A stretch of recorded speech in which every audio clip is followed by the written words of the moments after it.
I was asked by one of our online song workshop fellows to talk a little bit about vulnerability and its role, if you could call it that, in songwriting.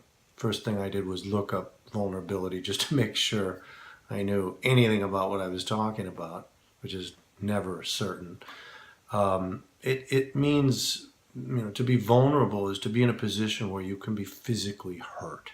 That's the basic vulnerability. It also, at one time, I don't know why this is applicable or interesting, but it was to me, it had an arcane usage, which meant you would harm other people, and that usage fell into disuse. It seems to me that anytime somebody writes a song with even a modicum of truth, and we'll get to what constitutes truth in a second, you are already being vulnerable. You're exposing yourself perhaps not to slings and arrows, but to damning words and shaming words and a sense of having wrought something that was very bad. And, people are going to call you names. So putting something forward already is a state of vulnerability. What's truthful in a song or in an intimate conversation, and generally songs are not about the weather. Songs exist to tell a story that's more difficult, more intimate, to use the word, more vulnerable. And what happens is, well, typically what we do in our lives, and I do it all the time, is just thinking about the online songwriting workshop. I chose a picture, if you know that black and white picture, where I looked, particularly handsome, and I put on a cool face and a hat, and that's not how I look. This is how I look. I don't look cool. But all these fronts that we put up, those are to protect ourselves from vulnerability. We do it all the time.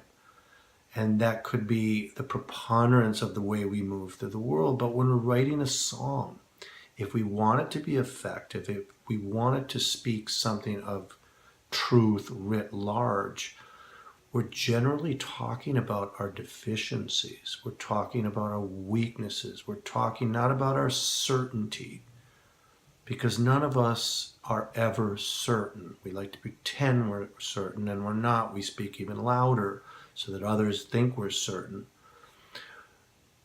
To elicit truth, we have to talk about our confusion, our fear of abandonment, our need for love.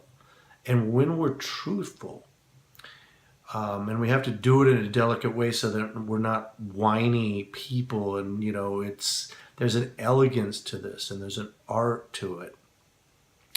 Miles Davis did it, and he turned his back to the audience. He was the coolest guy, most impervious to vulnerability hyphen seeming guy there ever was, but he's completely vulnerable.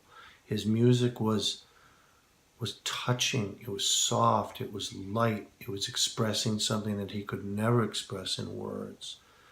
And in a sense, songwriting is a protective device for us. It's like a duck blind. I'm not a hunter, but you hide behind that.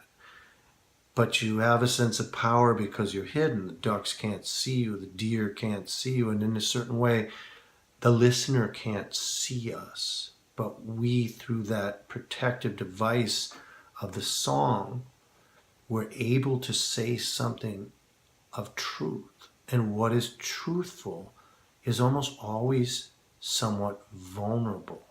It is talking about, as I said, a sense of where am I?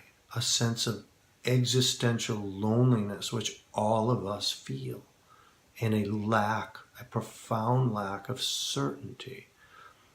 I wrote a song that launched my career. It was almost inadvertent. I wrote a song for my dad. He was dying of cancer for 5 years. This was 30 years ago.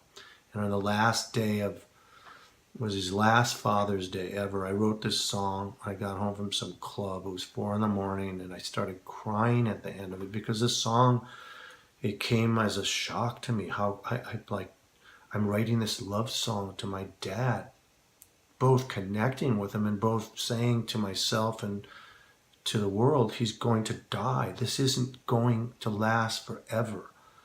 And I cried at the end of the recording. I gave him the recording and with the tears on it. And, he died a month or two later. And that song, strangely, it got me a record deal on Island Records. I mean, with some other songs. And that to me was like the epitome of vulnerability. I hope I never go there again in a song. But there was something connective about that song that everyone understood. Everyone has love for someone, a parent perhaps. Everyone has lost somebody.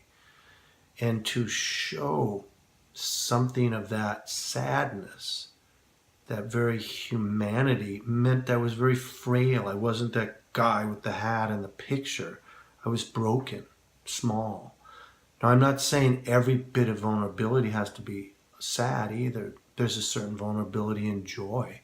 Telling somebody how much they mean to you, and that you couldn't go on in the world without them, that you would be broken without their presence in your life. That's vulnerability. How one does that gracefully, how one does that and avoids a sense of saccharineness, a sense of being treacly or cloying, that's another story.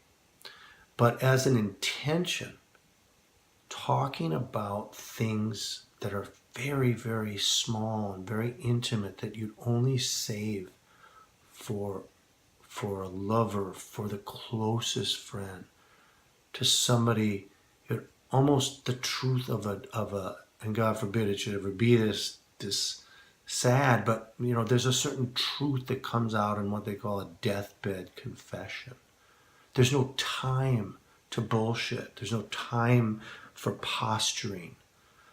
That's a great time to write a song. There is a sense of urgency that's inherent in vulnerability, and I think that's one of the connective things. We all want to hear the story. And what is the story? That everything around us and everything we know and see is not going to be here forever. And while that's tragic, it isn't necessarily sad to think about.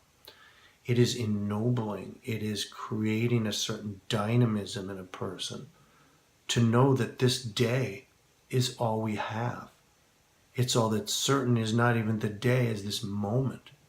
And to write within that frame of mind, to write about the delicate nature of life, the fragility, the fears, the desperate need for love, is a very strong thing to do.